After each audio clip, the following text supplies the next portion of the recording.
to help you as we begin our study of Hunter's book, I want to give you a way of unlocking the material that you'll be reading each week. This week you have a fairly small amount of reading to do, basically pages 3 through 31. And what you have to do is to recognize that you have to get information from an object. The book, people say something like, well, the book teaches so-and-so. Well, the book doesn't do anything. It's you yourself get knowledge from that book. And from that standpoint, then you can say that's what the book teaches. But essentially, you've got to get the knowledge from the book first. And the book is passive. It's there. The chapters are not forthright in the way that they're going to tell you what it is that you need to know. So the first thing you do is you recognize that this is not like reading a novel where you're sitting by a fire or sitting outside in the sun and you're just relaxing. It's nothing to do with that. What it is that you've got a specific purpose to do. That purpose is to get information from this book, what it's about. Well, the first thing you do then is to recognize that you've got a purpose.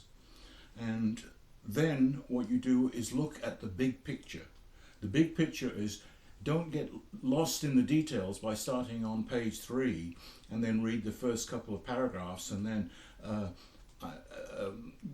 slowly work your way through all the pages, where at the end you've got some blurry idea of what it's about. But and if you're new to this discipline, it'll make it even more hard to actually understand what Hunter is saying. So what you have to do then is to be judicious in the selective way that you read the book. The first thing is you'd go to the index and you'd see, this essay 1 is about Christianity and world changing. So look then at things that would stand out in those first 30 pages. And the key is parts 2 and 3. He's going to talk about culture and what he calls the common view. All right, so there's a starter for you. So when he talks about the common view or begins with culture, you'll know exactly what he's doing. You don't know the direction he's going, but you do know what he's starting from. And then notice the part 3 on page 18, the failure of the common view. So he's going to set up right from the beginning then something that he's going to argue against. And you now know that, and you will look then for words like common view, culture, and so forth. Now, the next thing to do then, because you've got 3 chapters, is to go to the end of chapter 1 and read the final paragraph. In fact, the first sentence is, in this essay, I consider the ways in which Christians, in much of their diversity, think actually about the creation mandate today. Well, that might be a question. Creation mandate, what is that? Examining the theory and practices that operate within this complex and often conflicted religious and cultural movement. All right, so he's going to basically examine culture, and he's brought out an interesting word, creation mandate. Now, you go then next to the end of the second chapter, let's see, on page 16 and 17, at the end of the day, the message is clear. Whenever you read stuff like that, that's the stuff you hone in on, because he's summarizing everything, or else he's going to say in some summation, in sum, etc. My conclusion is, what is it then? Is that the conclusion is that in your sphere of influence, you can be like all these people in terms of how they've tried to change culture in their social activism. Dorothy Day, Martin Luther King, Mandela, Mother Teresa, an individualist approach. And then his last sentence is the one that clues it for you. This approach is entirely mistaken. All right? Now, then you go to the end of chapter 3, and what's he going to say there? At the end of chapter 3, he will say that basically the approach of Christians to culture and social justice has got to be through a new approach. So then you know immediately now in the first 33 pages that Hunter has basically set up what he calls the established view, and what he's going to do is to work against it and then he's going to present his solution. So at this point now, having done that, we go through, and what we do is look for elements that we think are important in respect to these things. And really what I would do is I would skim it at this point, and then see where he goes in respect to, for example, in the first few pages, he talks about the mission statement of sundry organizations. In other words, their mission statement in trying to transform culture is like this: to renew the world this way, to bring about reconciliation between peoples. And of course, you now know that he's going to say this view is completely wrong. So you go through and look for the terms perhaps that you're unfamiliar with, like creation mandate. That is very important, because he's going to interplay the idea of Christians have a mandate to act in lieu of the creation mandate in Genesis 1:26 through 28, which is basically you supervise or have domination, Adam and Eve, over the whole of creation. Well, that's not been reneged, taken away by the fall of man. It's been recapitulated or brought back together by Christ. So Christians then have a responsibility in culture. Well, you could put a question mark on that and say, is that true? That could be one of your questions you might ask. What is the creation mandate, and how does it apply to Christians today? So I'm looking through, then especially in chapter 3, he actually lists, you can see there, why what he calls the common view of culture has actually failed.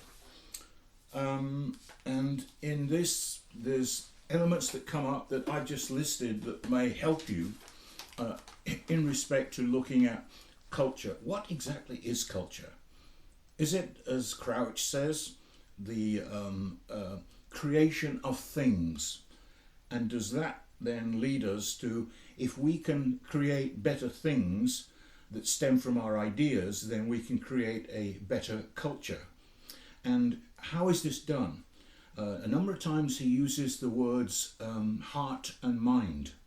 So he's saying that individuals think they can create culture by heart and mind. In other words, personally, by the imposition of what they do and what they say, what they think. And he gives the example at the end of William Wilberforce, whose activity led to the abolition of slavery in 1832. So he's going to talk then about culture. You need to think about culture a bit. What is it? Is culture the habits and mores and social customs of a nation, of a group of peoples? And how, really what we're asking is, how does this culture change? Because he's really saying that if you try and change the habits of people, it won't work. And now I'll tell you that I've read Andy Crouch's material. When he talks about culture and changing it, he uses the example of Jesus. Jesus took, say, the 3 closest disciples to him,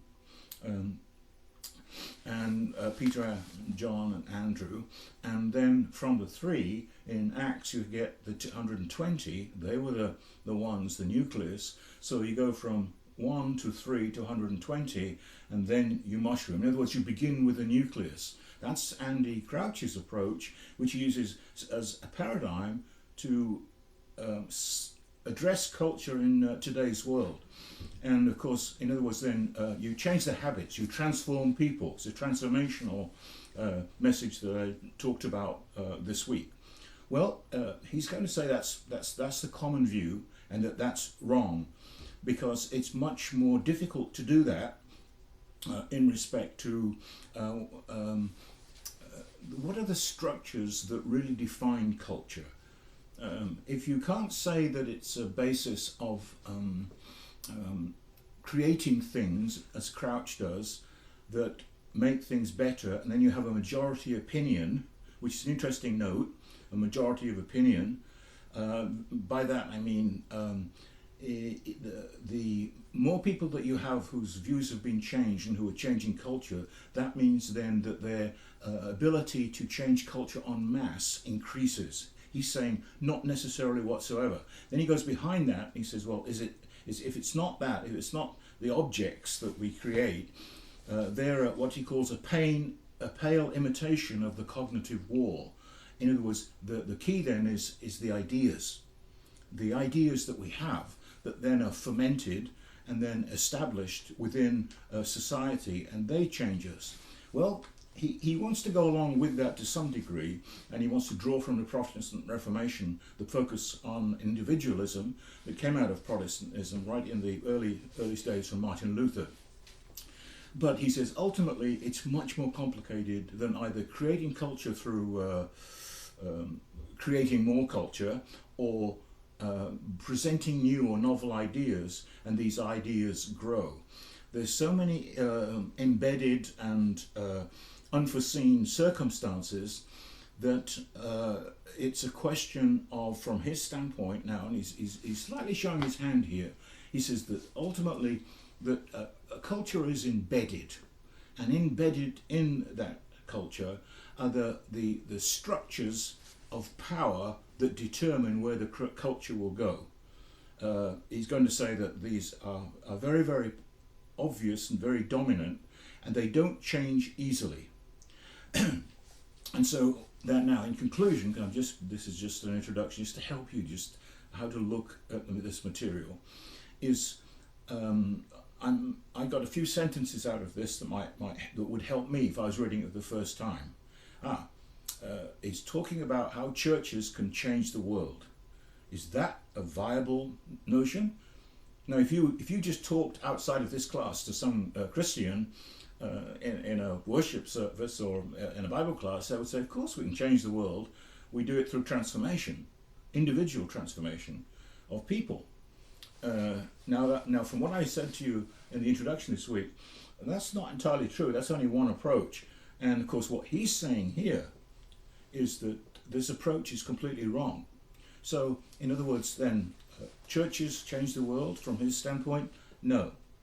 That in itself is a very a statement that you can easily advocate or not advocate, depending on the reasons you're given.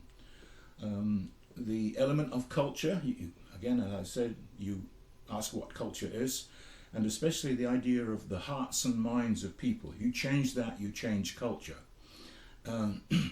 And whatever it means is the changing of culture cannot occur through the imposition of what I'd call the majority opinion.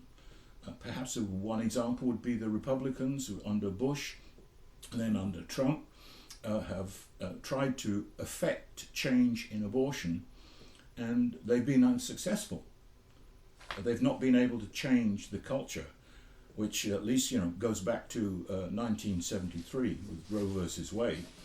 You have to look at this, and by embedded structure, it's not a question. Christians think, oh, we must overturn abortion. And just think about that. If Christians could, or if there's a 52-48 divide, which I once read, then what would happen if abortion was overturned? Then what sort of country would the US be in terms of the turmoil, social, political turmoil of those who are in opposition to it? That's how culture is going to change. From the standpoint of the embedded structures that become so obvious and so multifaceted in politics, education, in entertainment, in popular culture, and they just move forward. For example, look at the LBG community, where in the last 30 years, how they have impacted American culture. Now, it wasn't just through Stonewall Alliance and just a few people who were complaining about the lack of inclusion of gay people within the American identity. It's much more complex than that. It has to do with historical context, the movement of ideas, and the embedded structures. But once those structures start to change, then there's the possibility that culture itself can change. So what I've done there is just try to crack open just a little bit. I haven't mentioned the questions that you raise in the discussion. There's lots of things of what I've said that you could raise a question for, and at the same time you look for what the answers, which question you choose to look at from the other students who pose questions, the essay you've got to write in the discussion forum in response to a question asked. Use every facility you've got. In other words, then it's an essay. Use obviously you'll be looking at what Hunter's view is of what the issue is, but then look elsewhere. The internet is full of good scholarly material if you know what to look for in respect to these issues. You could start at one of the most basic elements of starting would be to go with Wikipedia. What is culture? What is civilization? Remember I said to you this week, civilization it's to cultivate, but it's not simply a person just acting by themselves. There's a strange interplay between the individual's ideas and at the same time the full gamut of historical circumstances that cause a shift in thinking and then acting. So I've said too much. Just an introduction, just to help you as you begin to open this book and get the information that you need, where you wrestle that information, you've got it, and now it's your information. You understand what you've read.